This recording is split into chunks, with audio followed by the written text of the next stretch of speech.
الرحمن الرحیم۔ اللہ پاک نے محنت انسان کو عطا کی ہے۔ محنت کرتا ہے، یہ جس چیز پر محنت کرتا ہے اس میں جان پڑ جاتی ہے، اور جس چیز پر محنت نہیں کرتا اس کی جان نکل جاتی۔ گھر نظر آ رہے ہیں، اس پر محنت ہے، کاروبار نظر آ رہے ہیں، اس پر محنت ہے، سڑکیں اس پر محنت ہے، کارخانے، یہ کپڑے، جوتے، ہر چیز کے پیچھے محنت ہے، اور بڑی زبردست، بڑی انتھک۔ میرے بھائیو، پہلی محنت کس پر ہونی چاہیے؟ پہلی محنت، بچہ پیدا ہوا تو سب سے پہلا جملہ کان میں کیا ڈالا؟ اللہ اکبر، اللہ اکبر، کہ سب سے بڑا کون ہے؟ اللہ ہے۔ یہ محنت ہے کہ یہ بات دل میں اترے، دل میں، زبان پر نہیں۔ ایمان کی جگہ زبان نہیں ہے، ایمان کی جگہ دل ہے۔ ابھی نماز پڑھی تو کیا؟ اللہ اکبر، رکوع میں گئے اللہ اکبر، سجدے میں گئے اللہ اکبر، سجدے سے اٹھے اللہ اکبر۔ تراویح چل رہی ہے آج کل، ساری تراویح میں کیا چل رہا ہے؟ اللہ اکبر، اللہ اکبر۔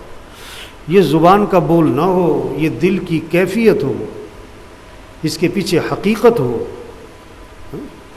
دیکھیں نا، اگر کوئی نماز پڑھانے لگے اور نماز کی نیت باندھتے ہوئے کہے دکان اکبر، رکوع میں جائے کہے پیسہ اکبر، سجدے میں جائے اور کہے گاڑی اکبر، سجدے سے اٹھے اور ڈگری اکبر، یہ پاگل ہے، کون ہے؟ جاہل، احمق، دیوانہ، کہاں سے آئے؟ یہ کیا کہہ رہا ہے؟ دکان اکبر، پیسہ اکبر، گاڑی اکبر۔ تو میرے بھائیو، آج زبان سے تو کہتے ہیں اللہ اکبر، اب دیکھنے کی بات ہے آیا دل میں بھی ہے؟ یہ بات دل میں اتری کہ اللہ بڑا ہے؟ ہر روز اذان، 5 اذانیں ہر محلے میں، ہر اذان میں 6 مرتبہ کہلوایا اللہ اکبر۔ ہر نماز سے پہلے اقامت، پھر 6 مرتبہ کہلوایا اللہ اکبر۔ ساری نماز میں اللہ اکبر، نماز کے بعد 34 مرتبہ کہو اللہ اکبر، اللہ اکبر، اللہ اکبر۔ چڑھائی پہ چڑھو تو کیا پڑھو؟ اللہ اکبر، اللہ اکبر۔ آگے عید آ رہی ہے، عید پڑھنے جاؤ، کیا پڑھتے ہوئے جاؤ؟ اللہ اکبر، اللہ اکبر، لا الہ الا اللہ واللہ اکبر، اللہ اکبر وللہ الحمد۔ ایک راستے سے جاؤ، دوسرے راستے سے آؤ، اللہ کی بڑائی بولو۔ عام دنوں میں 5 نمازیں ہیں، عید کا دن ہے، آج تحفہ ملا ہے، ایک عید کی نماز بھی پڑھو۔ اور اس نماز میں اضافہ کیا 6 زائد تکبیریں، 6 زائد تکبیریں۔ سارا مجمع کہے گا اللہ اکبر، اللہ اکبر، اللہ سب سے بڑا ہے، اللہ سب سے بڑا ہے، اللہ سب سے بڑا ہے۔ یہ بات دل میں اتارے کہ اللہ سب سے بڑا ہے۔ اللہ جب سب سے بڑا دل میں اتر جائے گی، پھر ہر ضرورت میں، ہر حاجت میں رجوع کس کی طرف ہوگا؟ اللہ کی طرف۔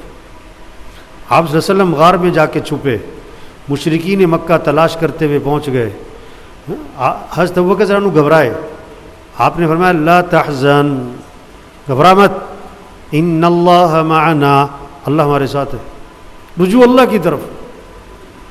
آپ درخت کے نیچے آرام فرما رہے ہیں، آپ کی تلوار لٹکی ہوئی ہے، ایک کافر آیا، آپ کی تلوار کو ہاتھ میں لیا، آپ کی آنکھ کھلی، تلوار لے کے سامنے کھڑا ہے اور کہتا ہے من یمنعک منی، کون بچائے گا آج؟ آپ نے فرمایا اللہ، اللہ کی طرف رجوع۔ پھر کہا من یمنعک منی، کون بچائے گا؟ فرمایا اللہ۔ پھر کہا میں یمنعک، اللہ۔ یہ ہے سارے مسئلوں کا حل کہ ہمارے مالدار غریب، ہمارے تاجر زمیندار، ہماری عوام حکمران، ہمارے ہر مسلمان، اس کا رجوع کس کی طرف ہو جائے؟ جب دل میں اللہ اکبر ہوگا پھر رجوع اللہ کی طرف ہوگا، اللہ کے غیر کی طرف نہیں۔ خوشی، غمی، صحت، اب یہ بیماری آئی، یہ بیماری کس لیے ہے؟ کہ رجوع اللہ کی طرف ہو۔ یہ بیماری اس لیے ہے ایوب علیہ السلام کو اللہ نے بہت سخت بیمار کیا، بہت سخت بیماری دی ایوب علیہ السلام کو، نبی ہیں اور سخت بیماری آئی۔ اللہ نے قرآن میں تعریف کی ہے ایوب علیہ السلام کی، کیا؟ نعم العبد، بہت اچھا بندہ ہے۔ کیوں؟ انہو اواب، اتنی سخت بیماری میں اس کا رجوع ہماری طرف تھا، اس کی نظر ہماری طرف تھی۔ آج یہ بیماری آئی بھی، عمومی طور پر لوگوں کا رجوع اللہ کی طرف نہیں ہے۔ اللہ کی طرف رجوع کرو، یہ بیماری اللہ کی طرف سے آئی ہے، اور یہ ختم بھی کون کرے گا؟ یہ اللہ ہی کرے گا، کوئی نہیں کر سکتا۔ اور اللہ چاہ لے تو ایک لمحے میں ختم ہو جائے گی، اور خدا نہ خواستہ اللہ نہ چاہے یہ 10 سال بھی نہیں ختم ہوتی۔ ضرورت کس بات کی ہے کہ رجوع اللہ کی طرف کرو بھائی۔ ہمارے عوام، ہمارے خواص، ہمارے مالدار، وہ اللہ کی طرف رجوع کرو، اللہ کے سامنے رو، اللہ کے سامنے گڑ گڑاؤ، اللہ سے معافی مانگو۔ آپ صلی اللہ علیہ وسلم نے فرمایا دعا میں اصرار کرو، دعا میں اصرار کرو، تکرار کرو، دعا میں اس کلمے کے ساتھ چمٹ جاؤ، کیا؟ یا ذل جلال والاکرام، یا ذل جلال والاکرام، یا ذل جلال والاکرام، یا ذل جلال والاکرام، یا ذل جلال والاکرام، یا ذل جلال والاکرام، یا ذل جلال والاکرام۔ 100 دفعہ کہو، 200 دفعہ کہو، رجوع اللہ کی طرف کرو بھائی۔ جب دل میں اللہ کی عظمت اور بڑائی ہوگی، پھر رجوع اللہ کی طرف، پھر نماز پڑھے گا، اللہ سے مانگے گا، پھر نماز میں دل لگے گا، رکوع میں دل لگے گا، سجدے میں دل لگے گا۔ آپ صلی اللہ علیہ وسلم نے فرمایا بندے کو سب سے زیادہ جو قرب حاصل ہوتا ہے اللہ کا، وہ کہاں پر ہوتا ہے؟ کہاں پر ہوتا ہے؟ سجدے میں۔ تو پھر سجدے میں دل، پھر سجدے لمبے ہو جائیں گے۔ اب آپ سب دیکھو، آپ کے سجدے کی تسبیح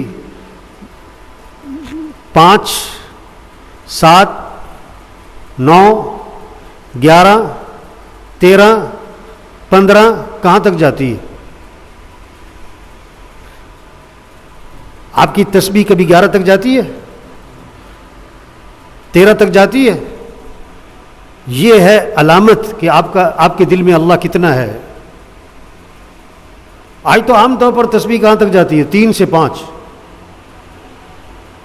ٹھیک ہے، ہر نماز کی بات نہیں کر رہا، کوئی نماز تو 24 گھنٹے میں ایسی ہو، کوئی نفل تو، یہ کتنا قیمتی عشرہ چل رہا ہے، کتنی قیمتی راتیں چل رہی ہیں، آیا آپ کی نفل کی تسبیح جو ہے، سجدے کی تسبیح 21 تک گئی؟ چلو آپ پورے سال میں کوئی سجدہ آپ کا تسبیح، آپ سجدے، کوئی سجدہ آپ کا 51 تسبیح تک گیا پورے سال میں؟ میں کہتا ہوں پوری زندگی میں دیکھو، آپ کا پوری زندگی میں کبھی سجدہ 25 تک گیا؟ جب دل میں اللہ ہوگا، سجدوں میں دل لگے گا۔ آپ صلی اللہ علیہ وسلم نے سجدہ فرمایا، صحابہ فرماتے ہیں اتنا لمبا سجدہ، اتنا لمبا سجدہ، اتنا لمبا سجدہ کہ ہمارے دلوں میں یہ وسوسے آنے لگے کہیں آپ کا انتقال تو نہیں ہو گیا، کہ اللہ کے نبی کی روح تو نہیں پرواز کر گئی، آپ سجدے سے سر ہی نہیں اٹھا رہے، اتنا لمبا سجدہ۔ یہ ہے محنت ایک میرے بھائیوں، کہ دل کو اللہ کی عظمت سے بھرو، پھر نماز کا شوق، بوجھ نہیں ہوگا۔ جب اللہ سے تعلق ہوگا، اللہ کے گھر میں دل لگے گا۔ آپ دیکھو، آپ کا دل لگتا ہے مسجد میں، مسجد میں آپ کی خوشی محسوس ہوتی ہے، اطمینان محسوس ہوتا ہے، مسجد سے نکلتے ہوئے بوجھ ہوتا ہے کہ اللہ کے گھر سے جا رہا ہوں۔ گھر میں بیٹھ کے بے چینی ہوتی ہے کہ مسجد جانا ہے، مسجد جانا ہے۔ کتنا بڑا طبقہ ہے جو مسجد میں آ ہی نہیں رہا ہے۔ مسجد میں دل لگے، جب اللہ سے تعلق ہوگا، اللہ کی عظمت ہوگی، پھر قرآن کا شوق ہوگا، 1 سپارہ پڑھے گا، 2 سپارے پڑھے گا، 3 سپارے پڑھے گا۔ رمضان آخری عشرہ، اس کا دل لگے گا قرآن میں۔ اب ہم سب دیکھیں کہ کتنے سپارے روز پڑھ رہے ہیں، رات کتنا قرآن پڑھا ہے، کتنی دیر موبائل پہ لگتا ہے، گھروں میں، پارکوں میں، پھٹوں پہ، چوکوں میں، دوستوں میں، فنکشنوں میں۔ نہیں، قرآن میں دل لگے گا جب دل میں اللہ ہوگا، پھر ذکر میں دل لگے گا، مزہ آئے گا اسے. ذکر کر رہا ہے لا الہ الا اللہ لا الہ الا اللہ لا الہ الا اللہ لا الہ الا اللہ لا الہ الا اللہ لا الہ الا اللہ. اسے مزہ آئے گا, چین ملے گا, سکون ملے گا, راحت ملے گی, خوشی محسوس ہوگی ذکر کرتے ہوئے. ابھی تو لوگ ذکر عام طور پہ کر نہیں رہے. اگر کوئی ذکر کر رہا ہوتا ہے نا, تسبیح پھیر رہا ہوتا ہے, ادھر دیکھ رہا ہوتا ہے, ادھر دیکھ رہا ہوتا ہے, تسبیح پھیر ہی جاتا ہے, پھیر ہی جاتا ہے. اسے پتہ نہیں میں کیا کہہ رہا ہوں, کوئی لذت حلاوت محسوس نہیں ہو رہی اسے. محنت ہے, محنت جس سے دل میں اللہ کی عظمت آتی ہے. پھر کیا ہوتا ہے؟ نماز کا شوق, قرآن کا شوق, ذکر کا شوق, مسجد میں دل لگتا ہے. پھر روزہ, چاہے گرمی ہو, چاہے دن لمبا ہو, چاہے کچھ بھی ہو, روزہ رکھنا ہے بھائی. پھر اسے روزہ رکھ کر سکون ملے گا, اطمینان ملے گا, اسے گرمی اور بھوک کا برداشت کرنے میں مزہ آئے گا. یہ نہیں کہ گرمی لگے گی نہیں یا بھوک لگے گی نہیں, بھوک لگ رہی لیکن اس بھوک میں مزہ آئے گا, اس پیاسا رہنے میں مزہ آئے گا. یہ نہیں کہ جی یار گرمی بہت ہے, یار طبیعت ٹھیک نہیں, ذرا سا مسئلہ ہوا, یار طبیعت ٹھیک نہیں, روزہ نہیں رکھا. نہیں, ہم مسلمان ہیں, روزہ رکھنا ہے ہمیں. کب؟ جب دل میں اللہ, پھر عمل کا شوق, پھر دعاؤں کا شوق.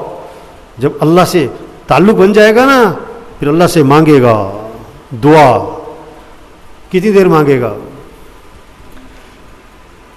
دسترخوان پہ بیٹھا ہے نا, یار پانی لانا.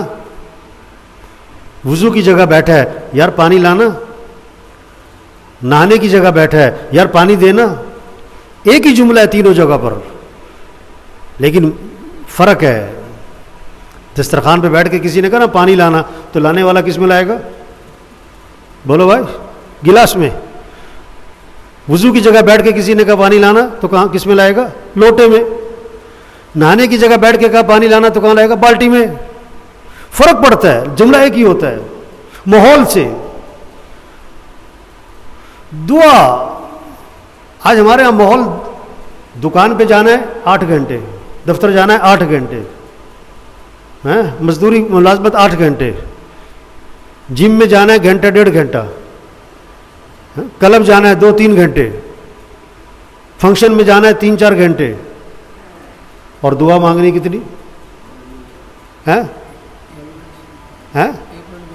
ہاں 2 منٹ 3 منٹ. آج ہمارے ماحول ہی یہ بنا ہوا ہے 2-3 منٹ دعا. دعا کیا ہے؟ آدھا گھنٹہ دعا مانگو, 1.25 گھنٹہ دعا مانگو. چلو مہینے میں کوئی ایک رات ہو کہ آپ 1.5-2 گھنٹے دعا مانگو. آپ سب دیکھو اس رمضان میں ختم ہو رہا ہے, آپ کا کوئی وقت, کوئی دن رات ایسی تھی کہ آپ نے 1 گھنٹہ بیٹھ کے دعا مانگی؟ اگر ہے شکر کرو, آپ کا اللہ سے تعلق ہے. اگر آپ 2-3-4 منٹ کی دعا مانگتے ہو, اس کا کیا مطلب ہے؟ دل میں اللہ کوئی نہیں ہے. یہ زبانی کلامی باتیں ہیں.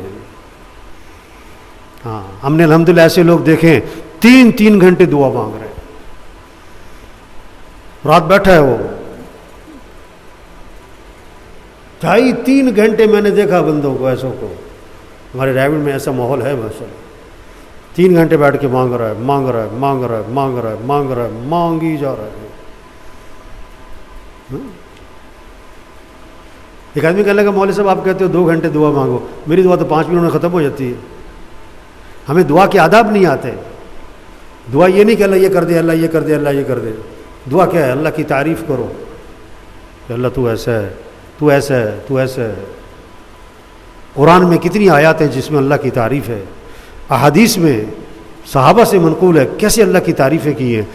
اللہ کے نبی کا گزر ہوا, ایک صحابی دعا مانگ رہے ہیں, انہیں نہیں پتہ اللہ کے نبی سامنے ہیں, وہ لگے ہوئے ہیں اپنے اللہ سے, یا من لا تراہ العیون ولا تخالطه الظنون ولا يصفه الواصفون ولا تغيره الحوادث ولا يخشى الدوائر يعلم مساقيل الجبال ومكائل البحار وعدد قطر الأمطار وعدد ورق الأشجار وعدد ما أزلم عليه الليل وأشرق عليه النهار ولا تواري منه سماء سماء ولا أرض أرضا ولا بحر ما في قعري ولا جبل ما في وعري. یہ دعا میں لگے ہوئے وہ. اور یہ کیا ہے؟ اللہ کی تعریف کی ہے. اسے اللہ کی تعریف کی ہے. کیا؟ اے وہ ذات جس کو کوئی آنکھ دیکھ ہی نہیں سکتی. اے وہ ذات کسی کا وہم و گمان اس تک پہنچ ہی نہیں سکتا کہ وہ ہے کون، کیسا ہے. اے وہ ذات جس کو کوئی بیان کرنے والا بیان کر ہی نہیں سکتا. اے وہ ذات جس میں کسی قسم کا تغیر نہیں. اے وہ ذات جس کو کسی قسم کا خوف نہیں، ڈر نہیں. اے وہ ذات جو پہاڑوں کے وزن کو بھی جانتی ہے،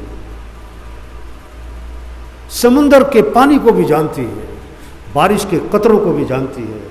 اے وہ ذات جو درختوں کے پتوں کو بھی جانتی ہے. اے وہ ذات جو ساتوں آسمان میں کیا ہے اور ساتوں زمینوں میں کیا ہے، ساتوں آسمان میں کیا ہے اس کو بھی جانتی ہے. دن کے اجالے میں کیا ہے، رات کے اندھیرے میں کیا ہے، سب اس کے علم میں ہے. پہاڑ کی غار میں کیا چھپا ہوا ہے اور سمندر کی تہ میں کیا چھپا ہوا ہے، سب اللہ کے علم. اللہ کی تعریف کری جا رہے ہیں. یہ دعا ہو رہی ہے. جب وہ دعا سے فارغ ہوئے نا تو اللہ کے نبی نے بلایا. کھجور کی گٹھلی کے برابر سونا، کھجور کی گٹھلی کے برابر سونا اللہ کے نبی نے ہدیے میں دیا. یہ تمہارے لیے ہدیہ ہے. پھر آپ نے فرمایا پتہ ہے میں نے تمہیں ہدیہ کیوں دیا ہے؟ انہوں نے کہا جی میری آپ سے تعلق ہے، رشتہ داری بھی ہے، اس وجہ سے آپ نے دیا. میں ٹھیک ہے رشتہ داری تعلق تو اپنی جگہ پر ہے، لیکن آج میں نے جو تمہیں یہ ہدیہ دیا ہے نا یہ اللہ کی خوبصورت تعریف کرنے پر دیا ہے. دعا کیا ہے؟ اللہ کی تعریف کرو، پھر حضرت محمد صلی اللہ علیہ وسلم پر درود پڑھو، پھر قرآن کی دعائیں، پھر احادیث کی دعائیں، پھر اپنی زبان میں مانگو، اللہ سے ہر چیز مانگو. ہم تو تسمے کے بھی محتاج ہیں. اللہ کے نبی نے فرمایا تسمہ بھی اللہ سے ہی مانگو. آج ہم اللہ سے پتہ کیا مانگتے ہیں؟ جہاں پھنس جاتے ہیں نا، اللہ ہوں تو ہی کریں گا، پہلے میں کرنا سیکھ. ڈاکٹر کب کہتا ہے دعا کرو؟ ڈاکٹر کب کہتا ہے آج کل دعا کرو جی؟ وہ سمجھتا ہے کہ میرے بس میں نہیں ہے. اور تیرے بس میں پہلے بھی کچھ نہیں تھا، پہلے بھی دعائی تھی. تو میرے بھائیو محنت کریں. یہ تبلیغ ایک محنت ہے اللہ اکبر کو دل میں اتارنے کی. اور جب دل میں اللہ اکبر آتا ہے پھر نماز کا شوق، مسجد کا شوق، روزوں کا شوق، قرآن کا شوق، ذکر کا شوق، عمل کا شوق، پھر دعاؤں میں دل لگتا ہے. پھر آدمی کے اندر نرمی آتی ہے کیونکہ اللہ نرم ہے. جس کے دل میں اللہ کی عظمت ہوگی اس میں نرمی آئے گی، اکڑ نہیں ہوگی. اللہ کھاتے نہیں کھلاتے ہیں. جس کے دل میں اللہ کی عظمت آئے گی اس کو کھلانے کا شوق پیدا ہوگا، کھانے کا نہیں ہوگا. اللہ پہناتے ہیں، پہنانے کا شوق، کھلانے کا شوق. اللہ سخی ہے. جس کے دل میں اللہ کی عظمت اس میں سخاوت آئے گی. میرے بھائیو محنت کریں، ایمان بنائیں. یہ چھوٹی سی زندگی ہے، ختم ہو جانی ہے. آج نہیں تو کل ختم. ہم سب آج زمین کے اوپر ہیں، کچھ عرصے بعد ہم سب زمین کے نیچے ہوں گے. ہم جتنے بیٹھے ہوئے ہیں ایک وقت ہم دنیا میں نہیں تھے اور دنیا کا نظام چل رہا تھا. گھروں کا، دفتروں کا، بازاروں کا، حکومتوں کا، دن کا، رات کا، گرمی کا، سردی کا، چاند سورج کا، سارا نظام چل رہا تھا. ہم نہیں تھے، ہمارا نام و نشان نہیں تھا. اور ایک وقت آئے گا ہمارا نام و نشان بھی نہیں ہوگا اور اس دنیا کا نظام چل رہا ہوگا. کئی آئے کئی گئے. کل میرا بیان تھا، کئی بڑے افسران تھے.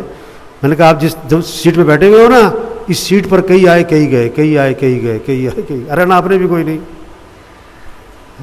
وہ کر کے جاؤ جو اللہ رسول کو پسند ہے.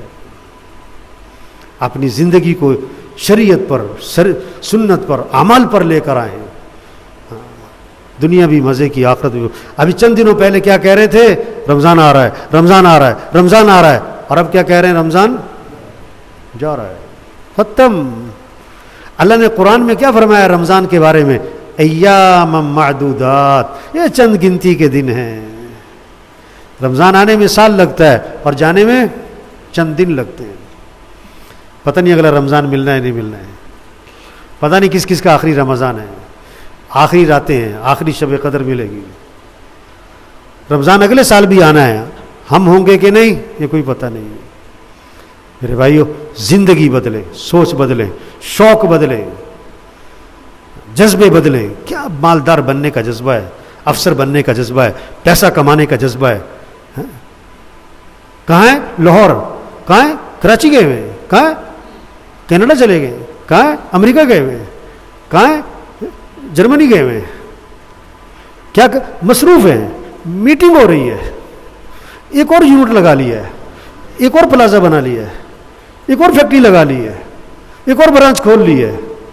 اور ایک وقت آتا ہے اسی کے بارے میں کہا جاتا ہے وہ فوت ہو گئے. فوت ہو گئے. بڑی تیزیاں، بڑی چالاکیاں، بڑی ہوشیاریاں ہیں اور پھر فوت ہو گئے. یہ تیزیاں دین پر آئے، عمل کے لیے، دین کے کاموں میں تیزیاں لگے. مسجد کو آباد کرو، اس پر زور لگاؤ. کوئی بے نمازی نہ ہو، اس پر زور لگے. سب کا مسجد سے تعلق ہو، اس پر زور لگے. سب کا قرآن سے تعلق ہو، ذکر سے تعلق ہو. مرنا تو ہے ہی، موت مصیبت. موت آج موت سمجھتے ہیں جان نکل گئی، جسم مر گیا. اصل موت پتہ کیا ہے؟ دل مر گیا، یہ ہے موت. چاہے زندہ ہو، یہ مردہ ہے. جس کا دل مر گیا، جس کے دل میں اللہ نہیں، آخرت کی فکر نہیں، جنت کا شوق نہیں، یہ مردہ دل ہے. زندہ ہوتا ہوئے مرا ہوا ہے. یہ آج بہت سے زندہ ہیں لیکن ہیں مرے ہوئے، ان کے دل مرے ہوئے ہیں. دل میں اللہ کی عظمت نہیں ہے. پیسہ پیسہ پیسہ پیسہ پیسہ پیسہ پیسہ پیسہ. کیا پیسہ؟ یہ آنکھیں پیسے سے آئیں، یہ ہاتھ پیسے سے بنے، یہ سانس پیسے سے لے رہے ہو، یہ دل پیسے سے چل رہا ہے، یہ سورج پیسے سے طلوع ہو رہا ہے. 4 بچے 6 بچے، ان کے سانس پیسے سے چل رہے ہیں، ان کی آنکھیں پیسے سے بنی ہیں. پیسہ پیسہ پیسہ پیسہ. کیا پیسہ؟ یہ دل میں پیسہ نہ ہو، دل میں اللہ ہو، دل میں آخرت کی فکر ہو. یہ ہے زندہ دل. جس کے دل میں پیسہ گھسا ہوا ہے یہ مردہ دل ہے. آج عمومی طور پر مردہ دل ہے. تبلیغ تبلیغ تبلیغ فالتو کام نہیں ہے، بیکار کام نہیں ہے. ہاں، یہ ایک محنت ہے. دل میں اللہ کی عظمت کو بٹھاؤ، جنت کا شوق پیدا کرو. ابھی میں نے پڑھی نا سورہ دہر، اللہ کے نبی نے یہ سورت صحابہ کو سنائی، صحابہ کی چیخیں نکل گئیں. ہمارے دل کو کیا ہوتا ہے؟ کچھ بھی نہیں. یہی سورت اللہ کے نبی نے صحابہ کو سنائی تھی اور ایک صحابی کی چیخ نکلی اور زمین پہ گرے اور ان کی روح پرواز کر گئی. اللہ کے نبی نے فرمایا اخرج نفس صاحبکم الشوق الی الجنہ، تمہارے ساتھی کی جان جنت کے شوق میں نکل گئی. آج کوئی جنت کا شوق نہیں، کوئی جہنم کا خوف نہیں، کوئی آخرت کی فکر نہیں. دکان پہ جانا ہے، دفتر جانا ہے، پیسہ کمانا ہے، گاڑی لینی ہے، کوٹھی بنانی ہے، پلازا بنانا ہے، بچوں کو کاروبار کروا کے دینا ہے. بس لسٹ میں لگے ہوئے. وہ مسلمان ہیں، اسلام کو پھیلانا ہے، اللہ کے کلمے کو چمکانا ہے. یہ کورونا سچی بات ہے، پیغام ہے. ہوش میں آؤ، ہوش میں آؤ، ہوش میں آؤ. بجائے اللہ کے قریب ہوتے اور اللہ سے دور ہو رہے ہیں. وہ اللہ کی طرف رجوع کرتے اور ادھر ادھر بھاگ رہے ہیں. اللہ کی منت کرو، اللہ کی خوشامد کرو. تو میرے بھائیو، سمجھدار لوگ ہیں، بات کو سمجھیں، اپنی زندگی کی ترتیب ٹھیک کریں. سوئی جا رہے ہیں، بہت سارے سوئی ہی جا رہے ہیں، ساری رات جاگ کر بھی نفل نہیں پڑھتے، قرآن نہیں پڑھتے. اعمال پہ زور لگائیں، نیت کریں، اپنے دل میں اللہ کی عظمت کو بٹھانا ہے. دعا مانگے، اللہ میرے دل کو اپنی عظمت سے بھر دے. کوشش کریں دل میں اللہ کی عظمت کو بٹھانے کی. وہ کیا ہے کوشش؟ ایمانی مجلسوں میں بیٹھو، اللہ کے راستے میں نکلو، ایسے ماحول میں جاؤ جو اللہ کی بات ہو، اللہ کی بات سنو، اللہ کی بات بولو، اللہ کے احسانات کو سوچو. ٹھیک ہے نا جی؟ کوشش کریں گے نا انشاءاللہ جی. اللہ عمل کی توفیق دے گی. الحمدللہ.